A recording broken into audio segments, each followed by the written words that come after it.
Hello again, it is Eric Arnold, occasionally known as the Big E, here in the Sports Barn.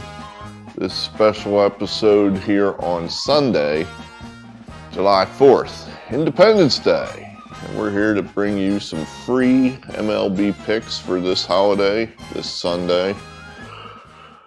Just thought, no episode yesterday, Saturday, and I just woke up early today, and my mind was sober and clear, and I thought, well, I got a free couple hours, we'll throw an episode together.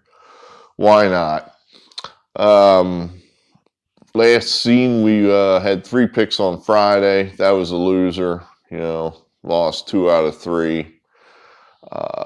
We're close. I mean, it's been a bad week.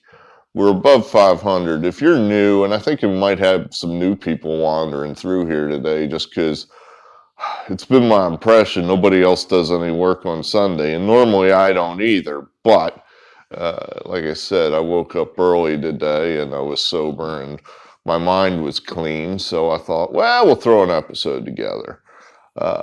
We pick MLB games. We've been doing it all year. Not only myself, I have a number one fan, Pittsburgh Louie. He makes picks in the comments. Louie has been hitting it around 56-57% for the year, which is fantastic. I've been hitting it a little less, around 53%. I don't hold myself out as any kind of expert. I'm just doing this basically to force myself to get better, to force myself to stick to it by making the videos.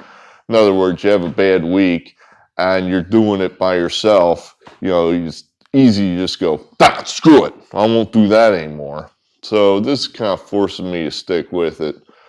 And I'm, reasonably happy, here at the halfway point of where we're at. We're above 500. I feel pretty good about that. Baseball's not easy.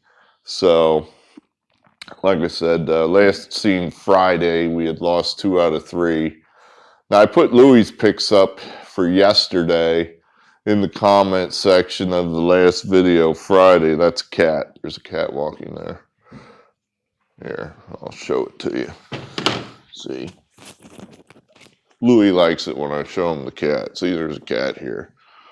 He's saying, when am I getting my breakfast? It is way past breakfast time, right, Porky? It is way past breakfast time. What is going on here? Where was I? Yeah, 2 out of 3 losers. Louie's picks for yesterday, he swept the board. He's just, a machine, this guy. Really is. He had, Colorado, Detroit, and then I think the Dodgers as well. So, at any rate, so today, let's get to today. I don't have a whole lot else to say other than that. So let's just, big slate today. We got like 9 games.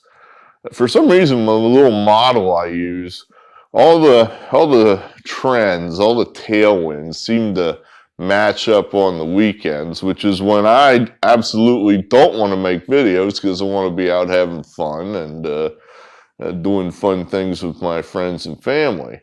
So, but we'll do it today. I ran the model yesterday and it did well. Of course, so, that's how it always happens when I don't make a video. Then everything's a winner, of course. And you're saying, yeah, sure it is. Yeah, I hear you. I know. But we'll start out here. The Brewers, why not? I guess just keep playing it till they lose. They're in the midst of a kick right now where they're basically putting away the division here at the halfway point of the season. It's sort of looking like, and you're going to find this funny that I'm going to say this if you've watched any of these videos. I think it's going to come down to the Brewers and the Reds. That the Brewers are right now just blowing out a huge lead here in the division.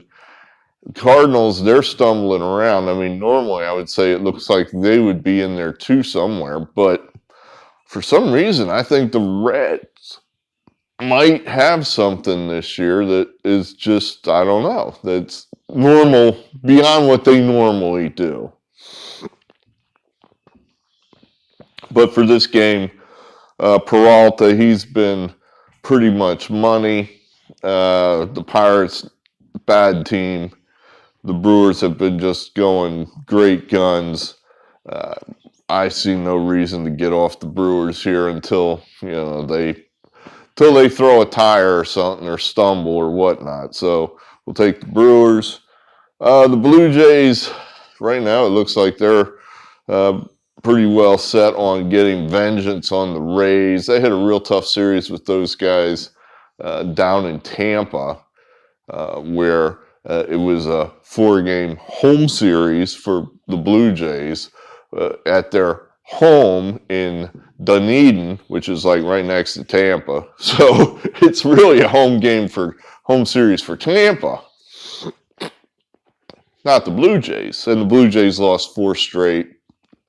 It was, every game close, and the Blue Jays just couldn't get over the hump in any of those games. Well, now finally it looks like they've solved the Tampa puzzle, and they're getting some nice wins on them. And we're going to just go ahead and keep playing the momentum on here. I know my aforementioned colleague, Pittsburgh Louie, he thinks it's hard to sweep a team. And I'm sure if he makes picks today, he's probably going to have the opposite of what I have in at least 3 games. Because that's one of the things he goes with, is it's hard to sweep a team, so he always likes taking a team that's lost the first 2 games of a series. Well, I think the opposite. I don't think it's hard to sweep a team at all. And so we'll see how that works out. But we're taking the Blue Jays. We're going to take the Reds. I mean, the Cubs are in bad straits right now. They really are. And I'm going to say the Reds just keep right on going, and the Cubs don't get right until next week when they're home in Chicago. I think the Cubs are just kind of like, all right, let's just get home. Let's just get home, unpack our stuff. We'll all get together, see where we're at, decide, make a plan, how we getting back into this thing, and then we'll go from there. I don't think they're doing it in their hotel room in the 6 hours between last night's game and today's game. I think they're just going to keep right on rolling in their bad stretch, and the Reds will find a way to get the game today. Wade Miley, they like Wade Miley, the Reds do. They'll play hard for Wade Miley. Hendricks has been a good pitcher for the Cubs, but he's certainly not unhittable. We like the Reds. We're going to take the Marlins here. We're going to play the run line. These teams hate each other, if you can believe that.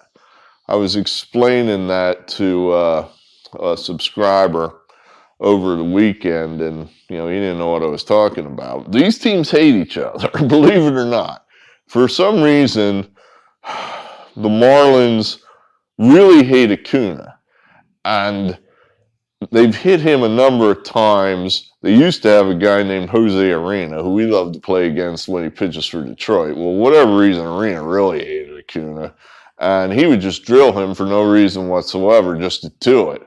And that's turned into a thing now, where anytime the Marlins hit Acuna, they go crazy and say it's a vendetta, and the Braves, or I should say the Marlins, are cheating. That happened earlier in the series on the Friday night game. First pitch of the game from Pablo Lopez. I would say he didn't do it intentionally. I think it was an accident.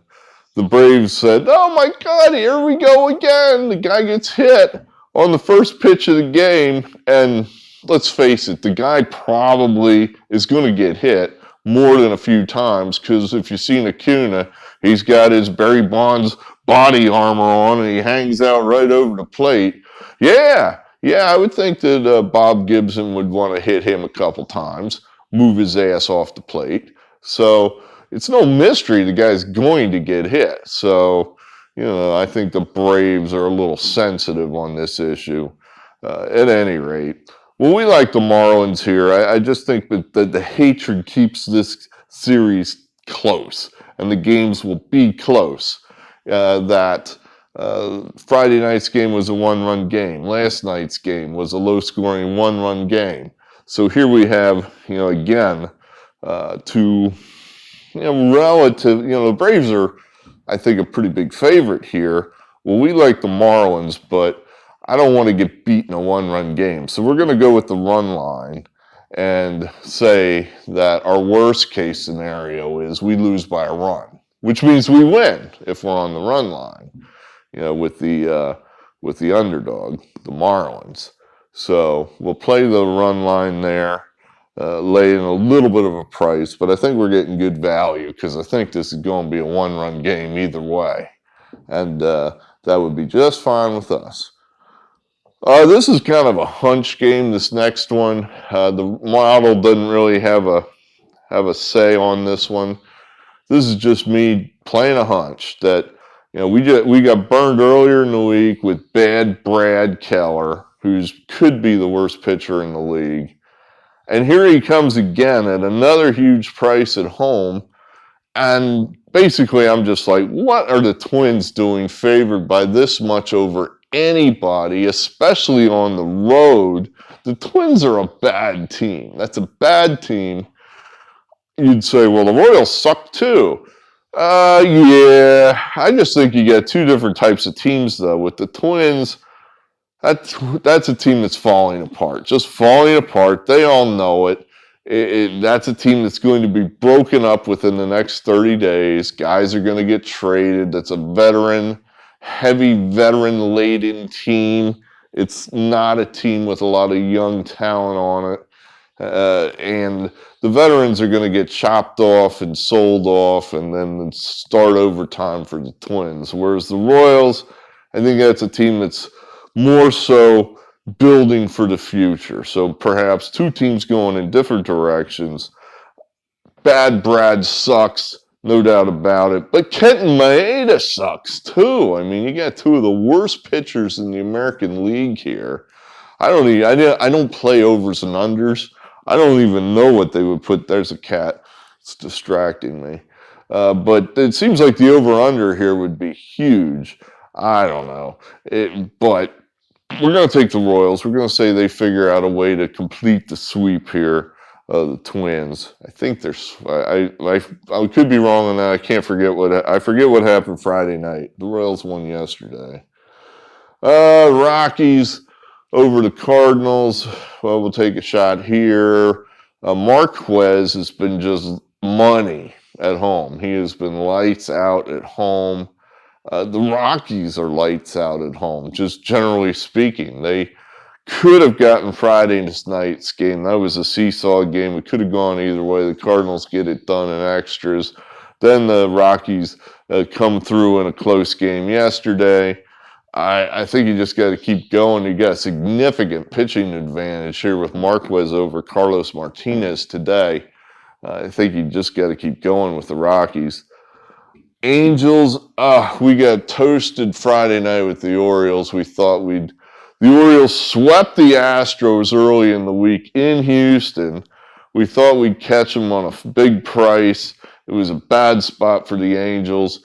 The Orioles get out to a 4-run lead early, and I'm thinking, we're cashing a big ticket. And then the Orioles just ran out of gas, I guess. Or the Angels woke up and said, damn, we can play better than this. And they did, unfortunately. So right now, the Angels seem to have something going on right now. I hesitate to say this, but I think this could be a different Angels team. That usually the Angels are just dead. That's a bad team. It's dead money. But two key items right now. No Mike Trout, which is normally their linchpin player. Basically three things. No Mike Trout. This Ohtani has replaced Trout as the linchpin player. He is potentially the MVP of the league. And then you get the new manager, Joe Madden. So all these things could be mixing together to make this a different Angels team that doesn't just lie down and die about this time of year. This could be, that's why This is not a top play because I don't want to make the Angels a top play. I don't trust that team. And it's a huge price. A huge price. So that makes me a little nervous too, that, sure enough, it'll be the Angels that nail us at a 220 price. But you're getting value here. You're just absolutely getting value here with the Angels. Will they come through? We'll find out. We'll take them. Our top play of the day are the A's. They came through late last night, and it's a quick turnaround. The A's had the game lost, then they tied it, then they had it won, then they had it lost, then they had it won, then they had it lost, and then they finally won the damn thing. So I'm thinking that kind of a seesaw close game, you get it, you got momentum and a quick turnaround. The Red Sox, their road trip continues. They're going to Los Angeles after this game's over today. It's a tough place. It's a weird place to play out there in Alameda. I think the A's are making a mistake giving away that home field advantage there.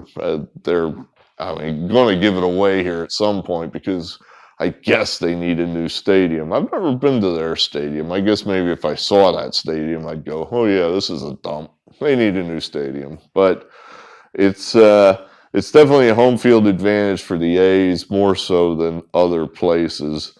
We're going to take the A's. Think this is a good spot for them. Top play. And then lastly, throw in the Giants. We'll throw them in there. Somehow we won a game there earlier in the weekend, I guess. Was it Friday night? No, Thursday night. I forget when. But somehow the Giants pulled through for us. We had the Diamondbacks. That was the game I kind of thought, all right, we're dead here. There's no way we're going to win this. And I think it was Thursday night that the Giants came through. So this is the kind of spot where it's like the Giants are still the best team second best team in the league, the record-wise. Diamondbacks are on a historic losing binge, if you will. I think you're still getting value with the Giants. We'll put just one on it because I don't have that much confidence, but that's that. All right, that's all we got for you. That's all we got. Have a nice holiday. I think I want to get out later, go drive around, say this evening, watch people shoot off illegal fireworks. Those are the best shows out there. I mean, here in the city of Reading, man, this is getting to be an area where it has a reputation of being just fireworks central. They set the whole city on fire practically. So we may just drive around the city streets and, it's like Beirut watching them just shoot off anything and everything. The fog, the smoke is so thick you can barely drive through it. So I'm looking forward to that. I don't think the authorities are going to be able to stop it. They've made paid a lot of lip service to trying to stop it. I'm curious to see if anybody's going to pay attention. My guess is no.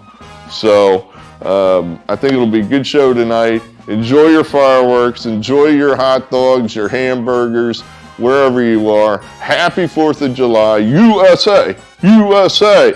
Eric Arnold out.